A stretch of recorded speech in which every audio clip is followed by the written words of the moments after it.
次ですけれども、米国株がいいのか日本株がいいのかといったところですね、米国株が非常に流行っています。で、日本株はじゃあどうなのかというところをですね、ちょっと比較しますので、比較しましてですね、日本株というのはやはり日本というのは国力が減っていっている、人口が減っていっている、 GDP は横ばい、株価も低迷している、そういったですね、国なのか、それともアメリカというのはいまだに人口が増えていってますよ、そして株価というのはですね、やはり少しずつでも上昇していっている、どんな不況があって下落しても必ずそれを上回っていっている、その力があるといったところでですね、人気があるのがアメリカ株です。日本株というのはやはりですね、日本で住んでいる以上ですね、手数料の安さだったりとかですね、いい小型株を買えばですね、より高い成長力を期待できる、そういったところもありますし、日本円で生活している以上、日本円の資産を増やすことに関しては、日本株というのはやはり絶対的な有利があります。それは税金面での、差ですね。アメリカ株というのは税金がですね、向こうで 10% 取られて、かつですね、日本でも 20% 取られる、二重課税で 30% 引かれてしまう、そういったところを考えると、アメリカ株はちょっとどうなのかなっていうふうに考える方もいますが、このアメリカ株とですね、日本株のですね、成長力の違いに応じてどう投資をすればいいかなというところで、私はこのハイブリッド戦略というのをですね、お勧めさせていただきます。アメリカ株でももちろん買うし、日本株も両方買う。アメリカ株でですね、買います。買い付けをします。アメリカ株 ETF なりアメリカの個別株を買います。そしてそれをですね、配当はドルできますので、その米ドルを使ってですね、同じ米国株をもう一回再投資して米ドルの資産を増やしていく。要は通貨の資産分散ですね。円資産、そしてドル資産、両方持っていた時にですね、例えば円資産がダメになってもドル資産がある、ドル資産がダメになっても円資産がある、このバランスをですね、きっちりと取っていってですね、資産を守る、資産を分散するといった意味でですね、アメリカ株をお勧めします。そして日本株についてはですね、日本株も高配当日本株、もしくは値上がり益が期待できる日本株、これを買ってですね、それで得た収益というのをですね、この投資信託ですね、アメリカとか全世界の株式のインデックスファンド、これは日本円で投資できますので、日本円で投資をして、その配当利回り、そしてこのインデックスファンドの利回りをですね、両方合わせてですね、より高い利回りで円の資産をより増やしていくことができる。そういったところで私はハイブリッドでですね、アメリカ株と日本株をですね、上手に運用してより資産を増やしていければいいなというふうに私は提案させていただきました。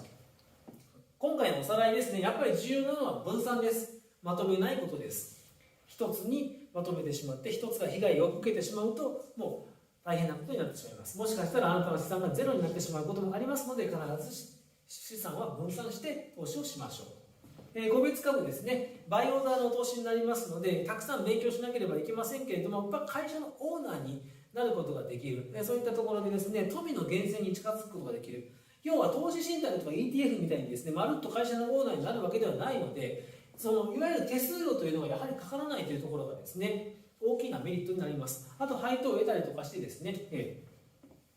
より効率よくですね、収益を得ることができる。そして売却益もより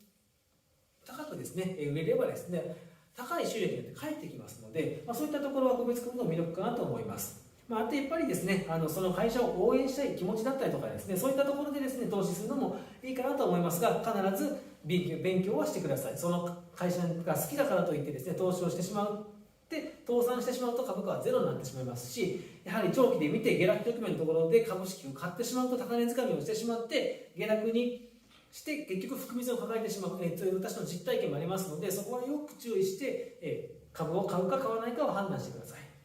非常に数字に強くなるメリットが多いです。そして投資信託ですね、これはセットアップされた投資商品ですので、まるっとですね、全世界の株式のオーナーになることができる、アメリカの株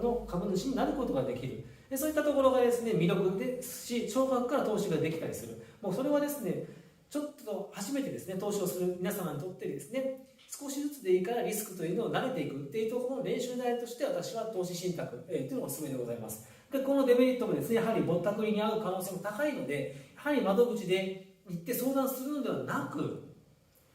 皆さんでですね、やはり調べていって買うか買わないかっていうのを決めていただきたいと思うんですけれども、その時の参考になるのが積立 NISA で金融庁が厳選している金融投資信託の商品、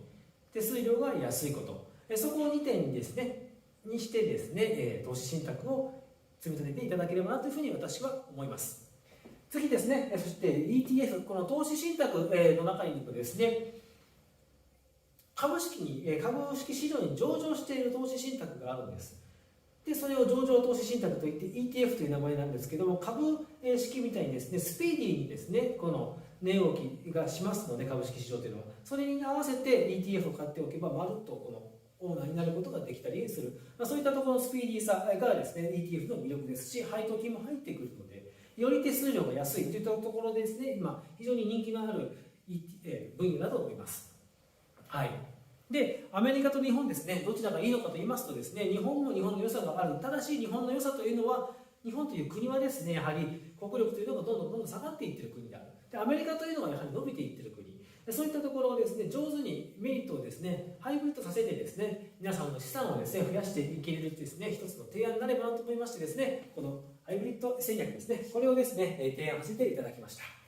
今日もご視聴ありがとうございます。また、じゃあ、この動画がいいなと思ったらですね、チャンネル登録、いいねボタンですね、あとは高評価、皆さんにですね、周りの人にですね、教えていただいてですね、いただければ嬉しいです。そして皆さんと一緒に勉強してですね、また、経済的にですね、豊かになって、資産を増やしていきましょう。今日もご視聴ありがとうございました。